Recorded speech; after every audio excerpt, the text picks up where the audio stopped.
Meeple Nation Podcast, episode 531, Deduction Games.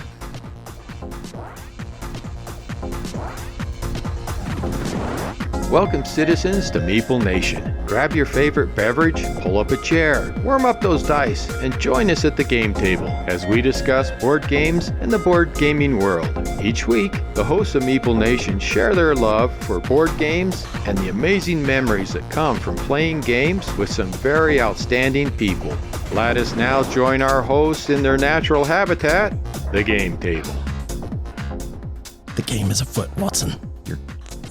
Oh, sorry. Your foot. I thought I had something quick and fizzled. It got stuck. Stubbed my toe on that one. I was going to say, it didn't even come in with duct tape on it. It just didn't come in at all. It just fizzled. The Meeple Nation podcast is sponsored by Game Toppers LLC. Please go and check out their website and see what they have. They have something for everyone. If you're just looking for a mat, you need something better to play games on, you need a full table solution, you need an amazing topper to just throw on top of your regular table, you need something that's portable, you need some great accessories, some cup holders, a dice tower, they've got it all. So go check it out, GameToppersLLC.com. You had that great pause there. They have something. And I was like, you're right, Doug. They have something. Dramatic effect. Yes. We are the hosts of Meeple Nation from Canada. Okay. We are the hosts. This is going to be a great episode. It's going to be full of a lot of bloopers. And they're all staying in. Yeah, we just keep them in, I think. Where was I? I don't even know Meeple where Nation. Meeple Nation, yes. Yep. We are the hosts of Meeple Nation.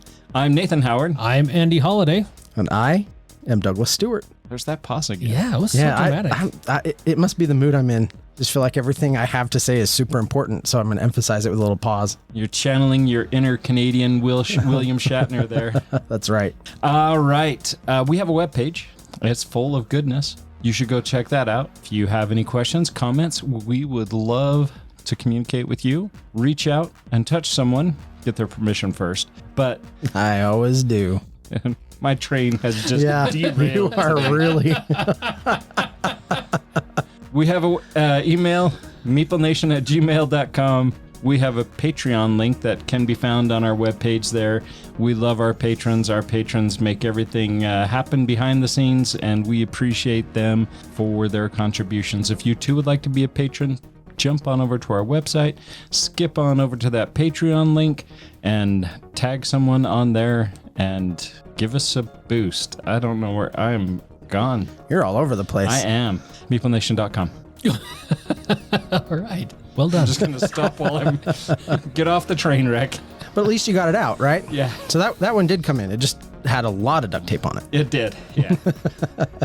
All right. Well, that's going to take us into this week's highlights segment, where hopefully we can get through it without derailing too awful bad. I'll try and be quiet. But my favorite time of the week, where we get to discuss all the fun things we've been playing, or maybe some of the things we've been playing that weren't so impressive. Nathan, what do you got for us? You know, it was something that I was really excited about. My wife and I had the week off. Actually, we had 10 days straight off, and we were going to go on vacation, and we decided to do a staycation instead. As such, we planned on doing a ton of yard work and getting some stuff cut up around the yard, and then it rained for 6 of those 10 days. So we didn't get as much done as we wanted, but we did get a chance to play some games. And while we were playing some games, something miraculous happened. I came into the room. My wife was reading a rule book. What? Whoa. I dropped my jaw. I dropped my jaw. And she got through a little bit of it, several pages of it, and then she got confused because rule books don't read like a library book. And she loves to read library books. So after she stumbled through on page 3 or 4, we decided to watch the how-to so she could continue to teach the game. And she taught me how to play Q-Birds. Nice. That's awesome. Q-Birds. Nice. Yeah. And how was it? It was great. It was good times. And Nice. I apparently had played it before, but I had forgotten it. But as she was teaching it, things were starting to come back, and I was like, okay, I have played this before. But she still did a really good job, not to take away from the effort that she put to read a game and to teach me how to play a game. So for me, that was awesome. That's great. Really cool. Love that. I wish my wife loved to read rule books. She has told me before that it is her least favorite thing to do on the planet. It's probably my least favorite thing to do on the planet as well. Really? Yeah. It's not mine. Yeah, it's not mine either. I actually enjoy rule books. I don't. As long as I'm not tired. Because if I'm tired at all, a rule book it's nappy time. Yeah. Well, the dyslexic in me comes out when I try to read rule books and trying to visualize all the instructions.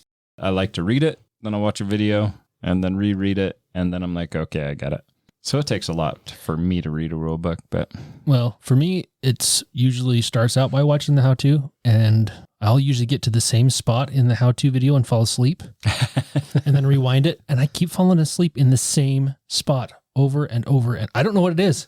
And it's not like I'm always listening to or watching the same people but I fall asleep every time. And it's always like, okay, 5 minutes in, dang it, I fell asleep. I rewind. I back up a little bit further, and I literally in the same location. I'm like, what is with this? Like someone's docile tones put me to sleep in this one section of the video. I got a suggestion for you, and I don't know if it works for me. I don't know if it works for everybody, but I increase the speed at least to 1.5, if not 2.0. Wow. How do you understand it? You get used to it real quick. And for me personally, I find that with kind of like my ADD as well, that the faster it goes, the more my brain is engaged and the actual better it works for me. Yeah. Really? There's a little bit of I can't go quite that fast, but like 1.25 or 1.5, depending on the game. I do agree. It's nice. My story with falling asleep I kid you not, I was so grateful when Greg taught us how to play Brass Birmingham. Yeah, I remember this. Because Rodney Smith does an amazing how to play on that. But it's like 45 minutes long. I mean, Brass is a fairly involved game and there's a lot to it. And the how to play that he created is about 45 minutes. I'm not even joking. I tried to watch that many different occasions, probably 5 or 6 times at least. And 10 minutes in, sawing logs. Every single time. Just could not learn how to play Brass Birmingham. You and Andy together. I mean, just a cute couple, just asleep on the couch. Both of you watching some videos. It's a race to see who falls asleep first. I think I'm winning. Well, Nathan, you got a chance to teach us Applejack. And I almost taught it correctly. And you did. It was Almost. so close. Yeah, it's really close. But it made it, once again, it was one of those games that I wanted to read the rules to, or, talking about reading rules and just never found time to. So I did appreciate the fact that you taught it. And I've actually had a chance to teach it multiple times to quite a few different people now. What a great game. I love Applejack. I think it's one of my favorite Uwe Rosenberg games. I think it is my favorite. Yeah, it's an awesome game. I love it. Yeah. And we've had a lot of fun. I've taught my wife, my daughter. I taught our friends, Thomas and his girlfriend, Brittany. And yeah, it's kind of been a hit with everybody who's played it too. So yeah, great game. Can't we call Brittany his fiance since they're getting married next month? Soon to be, next week, I think. Next week? Oh. Yeah, soon to be wife. Yeah. Yes, that's true. So wow. He just skipped that whole fiance, went girlfriend, That went from wife. girlfriend to fiance to wife real fast. Yeah. It's awesome. It actually kind of did. So it was, he proposed on Christmas. Nice. So That's good. They're a great couple. I like those guys. Yeah. They're good times. They're awesome. They're good times. They're good fun. Yeah, probably both. good times too. Yeah, I'm sure they are. They are, in fact. No, I really liked Applejack as well. This is one I definitely need to play again because we were like halfway through our play when like there was a rules clarification that I needed, and The little lights came on. yeah, and I mean whether it was the teacher, me paying attention, or a combination of the two. I mean, no pointing fingers or anything, but there was sitting right but there, no, I mean because it could have just been me, right? But like halfway through that game, it was like, oh. I did not realize that was how that worked. And so I would really like to go back and play this again now that I understand the rules. For sure. That was a big benefit for me, the points that I was getting back, the honey that I was getting back, because you didn't realize that when you put a new tile down, that if there's multiple hives that are connected, you get money back for the lowest of each of those hives. And I was getting that the whole time, and I still lost the game. Yeah, Andy schooled us both. Yes. But no, I was just doing one connection. I wasn't doing all of them. So Well, it made a big difference. Plus we skipped final scoring. So Yeah. like my score on the last time we played, which was Friday, was 166. My score on the night that we played was 82. Half, yeah. And so skipping that final scoring, you score a lot of points in that final scoring. Yeah. And there was stuff that I was, we didn't score the apples again. We didn't score the connections, the flowers. Even though we didn't do the final scoring, the experience was a lot of fun, and I very much wanted to play it again. So I cracked open the rule book. I'm like, there's got to be final scoring. Sure enough, there was, and got a couple rule clarifications, and I fell in love with the game even more than I already was. So yeah. Well, I was going to get to the final scoring, but I figured you were just going to fall asleep anyways. Oh yeah, I would have fallen asleep by that time already. Both of you guys, I figured both of you guys would be asleep. So I was like, I'm just going to forget that part. We got to the part where you put apples on your... And he's gone. And that was it. Yeah. Well, it was good times. I do enjoy Applejack. That's one that I play with my wife a lot. BGA does have a great implementation of Applejack, and it is an Uwe Rosenberg game that I can beat my wife at. She can demolish me and patchwork time and time again, but I am near undefeated in Applejack. Nice. She won the first time, and then I haven't looked back since. Wow, nice. Yeah, feels good. I'm so proud of you right now. I am too. Well, okay. So have either of you played Slay the Spire? I have not. I've wanted to. I know somebody who has it. So Slay the Spire. Oh, is that me? It is you. Okay. Yeah, I do have it. I have it in digital form and physical form. That's awesome. So, yeah. So double the pleasure. Yeah, for sure. Right. This got weird. Okay. Double the fun, double mint gun. It wasn't that weird. It's probably just before your time. Where are the twins? Wow. See, Andy's picking up what I'm putting down. Okay. Well, I'm talking about Slay the Spire. So just get us back on track here. Oh my goodness. This is going to be a long night. All right. So really incredible video game. Came out as a video game first, and it's a deck builder, right? So you play as these rather interesting, very, very asymmetric characters, and you are climbing up through the different, sections of this tower. And you kind of pick a path. So there's, random paths, there's mobs and random events and bosses, like mini bosses. And then at the end of each act, there's a big boss you have to face off with. And as you're going along, you are culling cards and adding cards and getting synergies and developing your character and getting all these relics and things that kind of help your character progress. So as far as deck building goes, I love this game. I've played, just hundreds of hours of Slay the Spire. So when they announced that they were turning this into a board game, I was like, okay, first of all, is this something I need? Because it's already so great in digital format, but also this is definitely something I need because it's my favorite deck building game. And so I backed it. It showed up, like a month or so ago. I've had the chance to play this now a few times, and I can say it's fantastic. They have done one of the best jobs that I've ever seen porting, taking something like a video game or really media of any kind, generally speaking, and porting it into a board game, right? Or converting it into a board game. It still gives you all of those random elements. You have to pick a path up through the spire. It still has, acts 1, 2, and 3.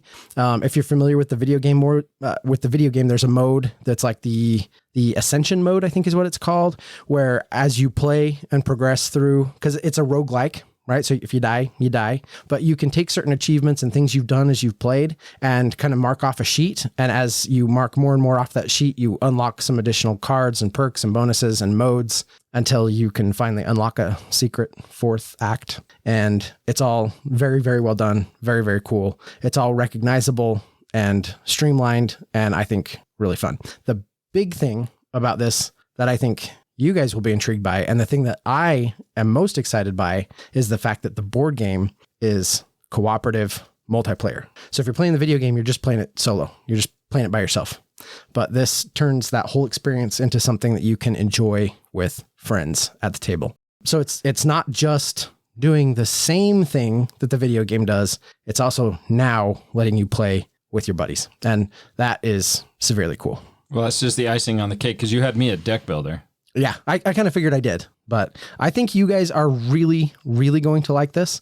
And this is one that I want to, take a game night, because it is one that if we decide to play through multiple acts, it's going to take, multiple hours to play. But I think everybody's going to really like it. And honestly, by the time you hit that third act, your deck is just firing in so many fun, unique ways. It really does some cool stuff. So That sounds awesome. Yeah, I'm excited about it. Excellent. Excellent. This week, we are discussing Deduction Games. We is such a strong word. Well, I guess I am preaching to you guys all about Deduction Games. Preach. Deduction Games, yes. Deduction Games are awesome. So deduction games kind of fall into two categories. You have like the social deduction, where usually those games involve a hidden roll. There's often bluffing, trying to root out who is on your team, who's not on your team. Classic examples are Werewolf, The Resistance. In social deduction games, players put their social skills and their ability to read people to the test. And reading people is very key to that game. Yeah, it really is. Yeah. It was something that I'm apparently horrible at. Yes. So talk about the fun ones, though. I did. No, you didn't. Talk about the fun deduction games. Well, see, there's games like Werewolf and Resistance. And then there is also the logical deduction games. And There these it games, Yep. everybody has like the same information, and it's all about solving the puzzle, putting that logic often as a team, and using your personal deduction skills to solve a mystery or to complete a challenge. They're very puzzly. Classic game Clue. Better game Mysterium. These are some games that kind of fall into that logical deduction as opposed to that social deduction. I have an admission. Oh boy, here we go. Wow. Wait, hang on. This is a safe space, Andy. Do listeners need to be sitting down for this? Yeah. Okay, everybody make sure you're I seated. actually think I could be in the mood to play Werewolf right now. Really? Oh, you are Let me call tired. some people. Let me call some people. Got an emergency werewolf. That's really weird, but I probably could. I think I would actually have fun with it. What meds are you on right now? I don't know. Whatever they are, keep to- them up. I need to- Because I would love to see you fully invested into a werewolf game. I think you would have a ton of fun. I need to visit your doctor. Yeah. Talking Werewolf, that is one game that involves a lot of people. Usually, I mean, we've hosted games at SaltCon where we had one that was 67 people, and that was insane. Yeah, that it was. That was on the borderline of too much. It And was so- not on the borderline too much. It was way past that the was line. you played that I was one, there. right? Yeah, you played. That was the first SaltCon Yeah. Doug was at. You and Amber Lee were there, but that was great because there's so many different roles that you get to include. And It was fun. For the record, it was incredibly fun. It just was way too long. yeah. And so I try to limit it to 45 people. I try to limit it to 40 and then allow it to get to 45 people. This last time at SaltCon, it worked out pretty good. I had this amazing spreadsheet and it flubbed on me because I spent the whole time putting people's names in because I asked them to put their own name in, and I was going around the opposite way of the circle. And then everybody was like, oh, he's coming around. I'm not going to put my name in. I'll wait till he comes around. So I wasted a long time putting that in. But once it was all in, my spreadsheet worked out really good. Spreadsheets are awesome, by the way. They are. Werewolf there's just so much that can go in. There's storytelling. There's opportunities for people to pull red herrings right out of the air. And I love to play this game with our good friend David Bremer. Yeah, he's great. He comes up with some amazing yarns to tell all about the clod farmer from, I don't know if he's ever said where he's from Werewolf Town. He's so entertaining to have as part of your werewolf experience. Those opportunities, and it is borderline game that you want to play kind of later in the day when people's are tired. Mm-hmm. When people are tired, kind of like you, That's Andy, why right Andy's now. in the mood to play werewolf. Yeah. But then it also, you have to be really close because it gets to the point where you get people that are too tired and then they become zombies, and that's a different game. Or overly loopy, which is another problem altogether. Mm, It is. no. Yeah, some people aren't fun loopy. Yeah, okay. I'll give you Some that. people get weird loopy. Yeah, I'll give you that.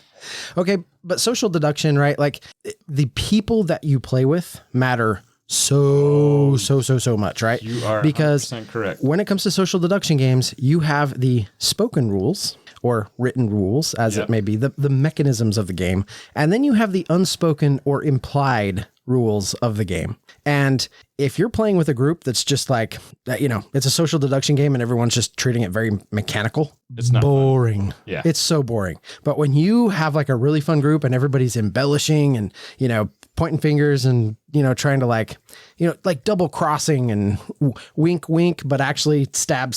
Yeah. That can make those experiences, I think, really, really enjoyable.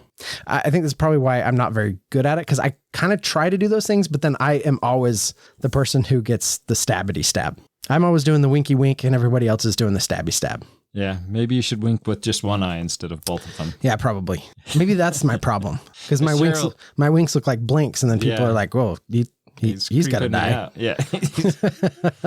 My wife Cheryl hates these games. She just has no ability to read people correctly and is so, I don't want to say gullible, but she likes to believe people. And so we have some of our hug friends, talking to you, Sarah DeWitt, that is just, my wife is like, I'm never going to play with her because I believe her and she says she's good. And I'm like, okay. And then she kills me. But yeah, those social experience games like that, I mean, with Hug, we have had a blast playing this game and Salem 1692 or whatever. I can't remember the year. The first Hug and MeepleCon we had at Andy's house was probably the most exciting game I had at this. Yeah, that was a pretty epic play of Salem. It was fun to watch. Yeah, I'm sure you had a blast. I had a tremendous time playing it. I mean, there was people, we were flat out yelling at each other. There was finger pointing, and if you weren't one of us that was in the group,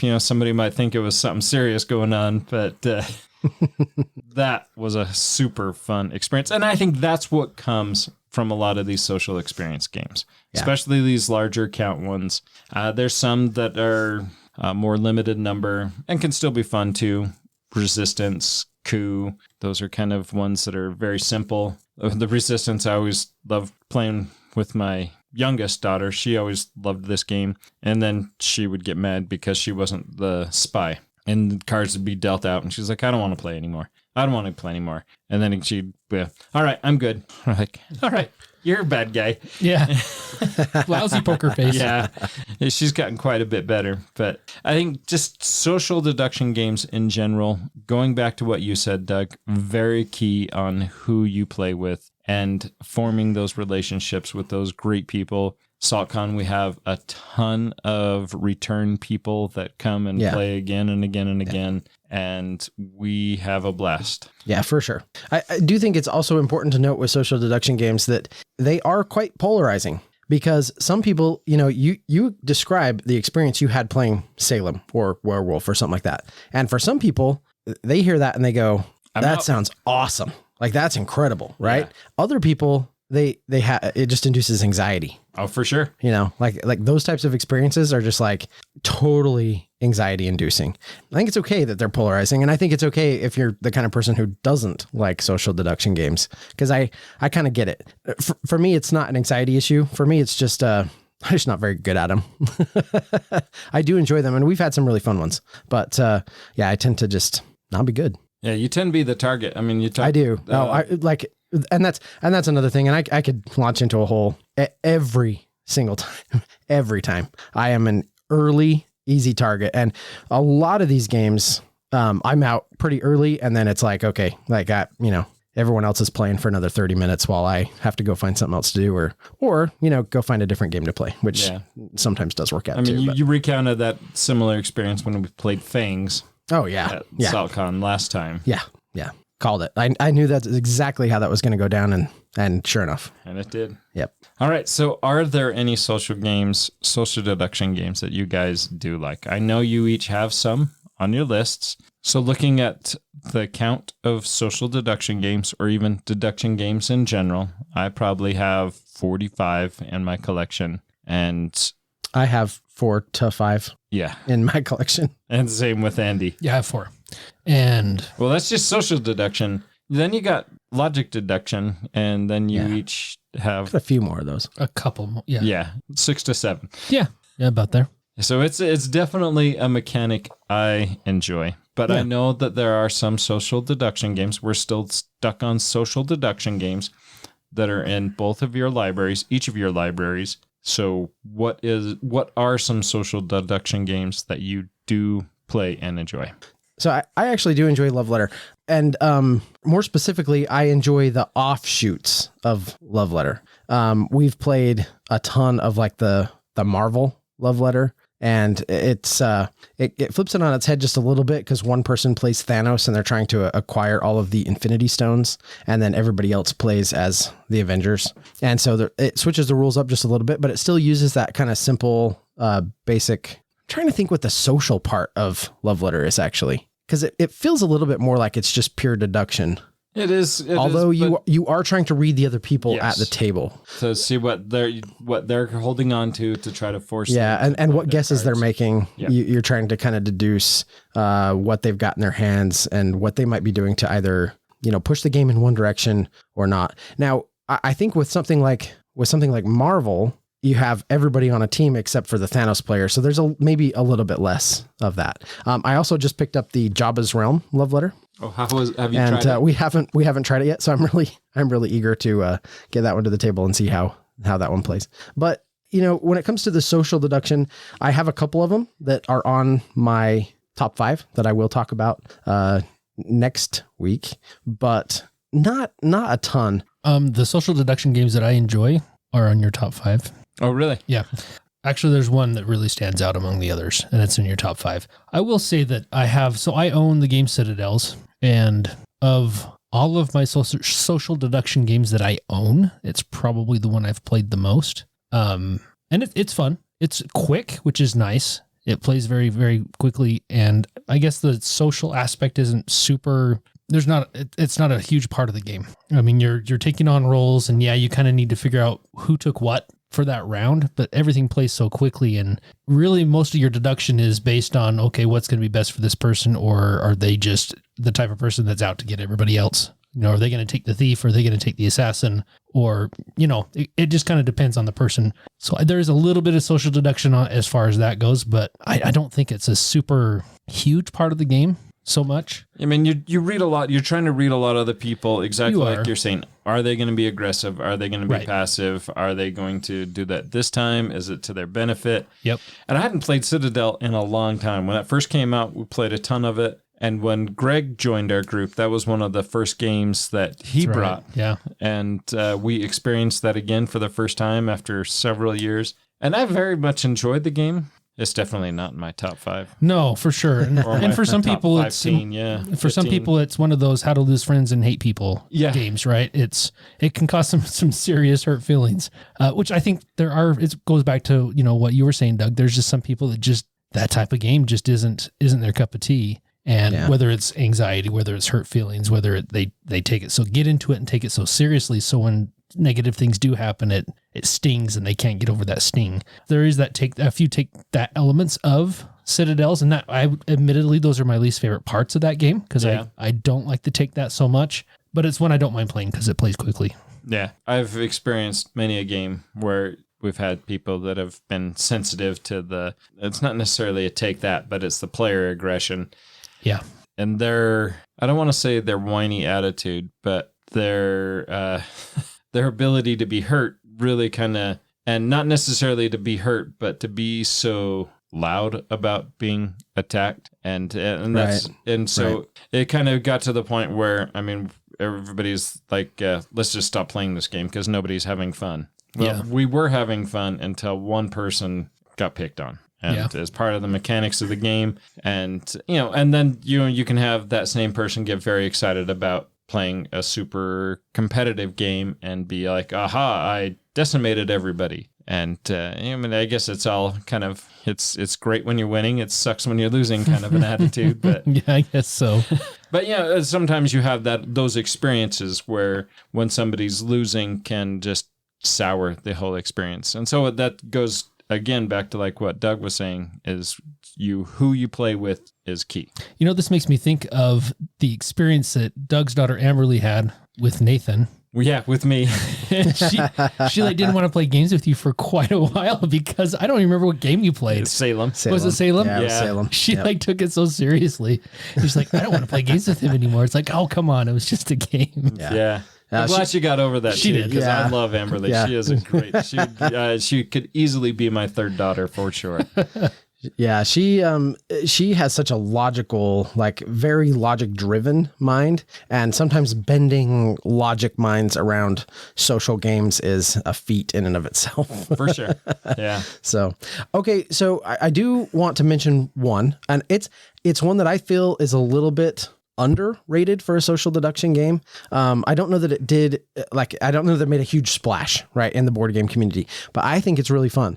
This is a game called Grim Masquerade, and it's the setup is sort of like, it's been a long time since I played it, but it's basically like Beast and Belle are throwing like a masquerade ball kind of thing. And you show up as one of the characters. You're playing as like Beast or Belle, Cinderella. I think like there's like Sleeping Beauty, like Rumpelstiltskin, right? Is like some of the like public realm kind of characters that exist. So you take on one of those roles. Well, each character has a favor and a bane. And if you are dealt through the course of play 2 of your bane cards, you're eliminated. But if you can gain 3 of your favor cards, you win.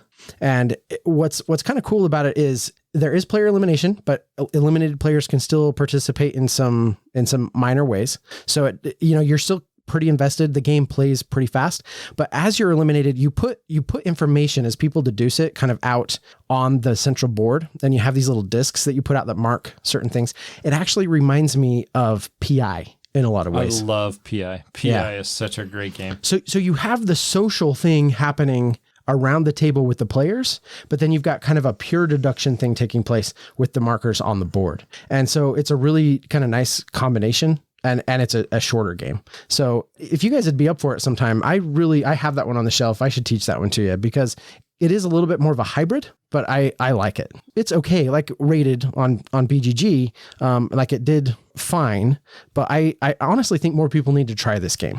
All right, so excuse my ignorance first, but so Grim Masquerade, so that referring to the Grimm fairy tales? Yes. Yep. So is Beauty and the Beast a Grimm fairy tale? I believe so. I mean, Really? that's I didn't realize they're that. featured right there on the cover. On the cover, huh? Yeah. Interesting. I did not realize that. I am not the knower of all things public realm and Grimm fairy tales, I'm but pretty sure they are. pretty sure they are. Yeah. Oh, that's cool. I'll have to do some research on that. But I am very excited to play something like that because I very much enjoy PI. In fact, for some reason, I omitted PI from my list, and had I remembered it, I would have put it probably in my top 5. PI is such a great game that I first played on BGA and then went on a great quest to try to find a copy of it. Unavailable, can't find it on Amazon. Finally found a copy on BGG, ordered it. The guy shipped it to me, and then USPS delivered it. It had a nice big hole right through the box. Yep. And unfortunately missed all the components within the box, and everything was still usable. So I'm like, I'm not going to send it back. I'm not going to complain. I got the game, and I was very excited about that. But to play a game similar to PI, I think this Grim Fairy Tale or Grim Masquerade sounds very intriguing to me. We should maybe talk about some pure sort of logic deduction games here. We've spent a lot of time on the social side. The pure logic deduction. Now, okay, I have a question for you two. Do you find, and this is just kind of generally speaking, do you find that you enjoy deduction games if they're just more of the logic deduction style game? Do you find that you enjoy them more as a cooperative experience or as a like everyone against each other kind of experience? I've enjoyed both. I think if it's going to be a cooperative experience, it needs a lower player count. Absolutely. 3 people. Absolutely. 3 people, no more for a cooperative game. I'm trying to think of any exceptions to that because I think I completely agree. And more than that, you discover more than one alpha player. Right. And it just becomes a spectator for the other game. Right. It's too easy. Yeah, it's too easy for someone to disengage if there are more than 3. So I'm thinking of the unlock games. I mean, they immediately come to mind, right? I have definitely had some great games of that at 4. But the second we've gotten into like 5, that's when it gets really messy. So 3 or 4 with unlock maybe. I do agree. I think the lower player count and exit, if we jump over to there, I think just by nature of like the destroyable components and the way that those puzzles are constructed, I would definitely don't think I'd want to play with more than 3. Yeah, I think it depends on the game and the people at the table. If you have people that are 100% invested and throwing out ideas and are engaged, that's fine. But it's so easy for someone to just sit back and be like, yeah, everybody's thinking faster than me. I'm just going to watch, or I'm going to pull my phone out or whatever, right? In my experience, even with 4 players for a lot of these games, there's always some person that just decides like, yeah, I'm out. I'm done. Yeah. So 3 players for me for almost all of these that are cooperative is, I think the 2 to 3 is the golden number for my. I've played some opinion. exit games where 3 was, I was the third and I was watching. Oh, really? Yeah. Yeah. And then they'd get stumped and it was like, here, you take a look at this. Okay. Cool. Good job, everybody. Let me put my phone down. What? Yeah, exactly. But, and I still have several exit games that I need to go through. I have those Deckscape games. And like Doug was talking earlier, in past episodes, I have a ton of these unlocked over here that haven't even been opened. Still in shrink, yeah. Yeah.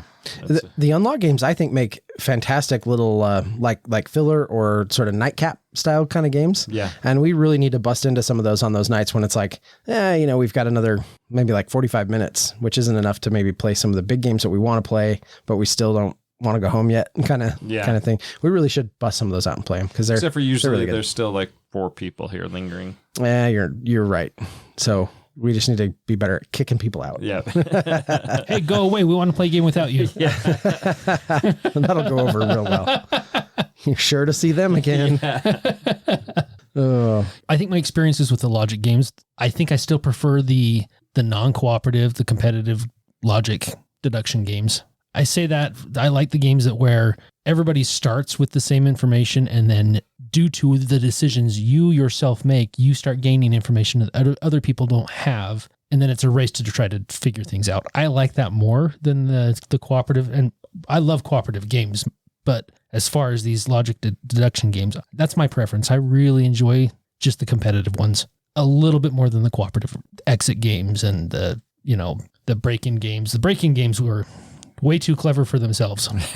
I think you run into that a lot with even the exit games, and we even run into that with some of the unlocks, but to a much lesser extent though. Yeah. The unlocks are kind of just hit that sweet spot. They do. I think they do. They're my favorite for sure. But what about games like Dixit?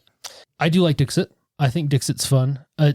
Dixit is one that I enjoy playing with my kids. You're gonna don't beat me up, Nathan, because I know you love Dixit, and I'm gonna diss on it just a little bit. Well, Cheryl's not I'm gonna here, so preface it with I do like playing the game, but it is like a fun version of Apples to Apples. I get that. Apples to Apples is not a lot of fun. Dixit is. And it's kind of fun to see the cards people are putting down and where their minds went with whatever. I think that's kind of fun to see, but it still has that apples to apples feel. It's not a popularity contest at that point. I think this is the right card. So in that way, it's a little bit different. There is a deduction part of it. Well, people can certainly be clever, right? Sure. People can be clever with the card they choose to put in. And so I think there is an added element, but you're right. I mean, it definitely mechanically feels similar. Also, there's a lot of these games that are the abstract art style that fit into this logic deduction. I mean, we're talking about Dixit, but we could jump all over the place. We could start talking about Obscurio. We could talk about Canvas. We could talk about what's the mansion one? Mysterium. Thank you. There's a bunch of those, and the art is just going to be a big appeal for a lot of people on those. Full stop. Yeah, I mean that's why my wife loves Dixit, is because she spends all the time just looking at the art and going, "Oh, this is amazing! This is amazing!" And that's what makes Dixit fun. Honestly, you're right, Doug. Is when someone comes up with a description and your wheels start turning, right, and you're like, "Oh, this card's going to be awesome." Yeah. You throw it down, and 3 other people had awesome cards too. You're like, "Dang it!" Yeah. Oh, their card was better than mine. Yeah. Now, what was the one that we all pretty much universally hated that really was just a bad version of Apples to Apples? Keepers. Yes. So bad. Oh man. And do I still have that? I can't remember if you called it. I did kill it. Yeah. And that was a game that I mean, it was stills, right? Somebody gone and taken nature pictures, and Yeah. they took some amazing pictures. Yeah, some great photographs. And I really wanted to keep it just like maybe plaster the wall with these cars, make a collage up there, because that's really the only thing that game is worth for. It was so bad. It was not terrible. good. So one that I really enjoy that I would like to play a little bit more of is the Search for Planet X. Did you guys ever play that one? I have it over there, and I was looking at it today while you guys were both a little bit delayed to getting here tonight, and I almost got it out, but instead I started packing for SaltCon. You're Wow, early. smarter than me. Yeah. Good for you. I haven't started packing for SaltCon. Now I'm worried about packing for SaltCon. Thanks a lot, Nathan. Thanks a Yeah. lot, Nathan. That's what I'm here for. But to be clear, you have not played. You have it over there, but you haven't played it. Correct. I have not And played. Andy, you haven't played that I one. have not. No. And Okay. this is a single player only, right? It's everyone versus each other. Is it? Okay. Yeah. So there's it's the quest, or not the quest, it's the search for Planet X, and it's actually pretty clever the way the board works. You have certain visibility of like certain portions of the night sky as your characters kind of roll around the board, and it's one of those that's really cool in that different actions cost different. I forget what the unit of measurement is, but basically certain actions make you move. They make you move further along on the board, and it's always the person in last place that goes. So, and I like that mechanic because you can set yourself up for multiple turns, or if other people take these big actions that give them a lot of information, it kind of allows you to pace yourself and be like, okay, well, I'm going to get this little piece and this little piece and this little piece as I catch up. Almost Tokaido feeling a little bit, like where it's, you're always that last person to go kind of thing. Search for Planet X is pure deduction, right? You have your own little board, and you are trying to suss out, given all the rules and different features of each sector in the night sky, you're trying to whittle it down so that you can finally figure out where, what sector Planet X is in. And the first person to, guess correctly is going to, the first person to guess correctly is going to end the game, and then you're going to score points. It actually has kind of a cool mechanism where all along the way, you're sort of producing like thesis papers basically on your findings. And so the more of those you got correct as you go, the more points you get. So you could just be the person who discovers Planet X, but not be the person who wins, which I think is one of the things that I like about that, because it's really more about who got the most information correct, not just who found Planet X. Now they had a follow-up to that, which was the search for lost species, I want to say is what it was. I think you're right. And that one seemed pretty intriguing, but I think used a lot of the same mechanisms and everything. Haven't played that. I would really like to. And then recently they announced a search for not UFOs, but it was like unidentified anomalous something or others. It was something weird. I can't remember. And so this is kind of a series of game for them that they are continuing to make. And I think they've been fairly popular. So if you like, just pure deduction style games, they're actually really good, and really, really good app integration. So everybody, like you start an instance, like a quote unquote instance of the game, and then everybody sort of logs into that instance with their own cell phone. So you're not sharing the app. Your phone will give just you information as you do certain things. That's cool. To help with like the sort of information doling out, so to speak. Yeah, I like that. And it works very well. SETI, the search for extraterrestrial intelligence. There you go. That's it. Sure. That's totally not it though. Oh, isn't it? Okay. Well, scratch that then. It's the search for UAPS, unidentified anomalous phenomena. There you go. So I don't know what that is. Like, I guess, like it kind of delves into the supernatural, like your ghost hunters, so to speak. I need to try my search for Planet X. Yeah. And discover that and check that out before I dive into any of these others. Those are fun. Definitely check those out if you really like the pure deduction style games. We've got a few others here on the list too that I'm really excited to talk about actually, but they're all top fives. Yeah, that's so maybe we should end this and wait a week, recalibrate, refocus, and talk about some top 5 deduction games. Yeah, I'm gonna go ahead and What a scratch great idea. off my number 5 and put in PI. By the way, So spoiler alert, You're gonna Nathan's change number it. 5 is No, PI. I'm not going to change it. I wish I would have, though. You can have 2 number 5s this time, Nathan. Can I? Sweet. Yeah. My honorable number 5 is going to be PI. I'm looking over your list and, oh, okay, interesting. I'll have some things to say about that. I feel like there's one on there that you could just eliminate and replace PI with, but we'll get there when we get there. I don't know. I kind of like all 4 of those. I mean, you're talking about... well, I guess I already kind of talked about my number 5. Talk about it when we talk about it. All right. I'll stop there. All right. Awesome discussion on deduction games, social and logic. Tune in for next week. We're going to discuss our top 5 deduction games. Or 6. Or 5. 5 by Or in 5. Nathan's case, 6, maybe 7. Who knows? Until next time. We'll see you sussing out the clues to find out what my 2 number 5s are. Hope you got them at the game table. Thank you for listening and being a part of Meeple Nation. If you would be so kind as to follow, subscribe, share, and rate or review this podcast, it really helps to spread the fun.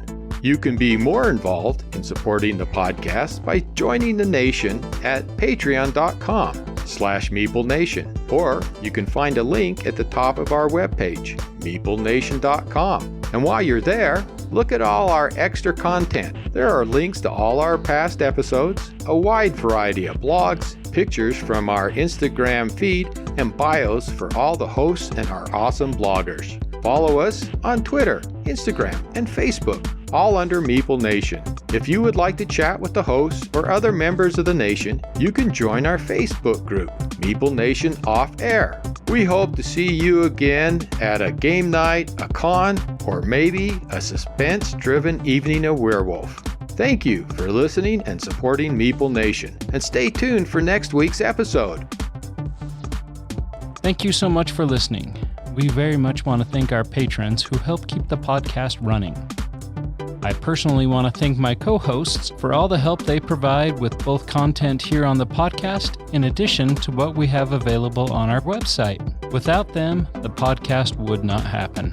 If you too would like to support the podcast, you can join the nation at patreon.com/Meeple_nation. Or you can find a link to Patreon at the top of our webpage, meeplenation.com.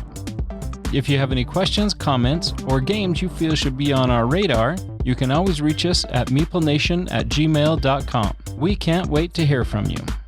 I am grateful to Doug and Andy who helped me edit episodes, and I want to thank James and Kim Clark who do the editing on our blogs and on our webpage, which can be found at meeplenation.com. We want to thank Brain Detergent for our music.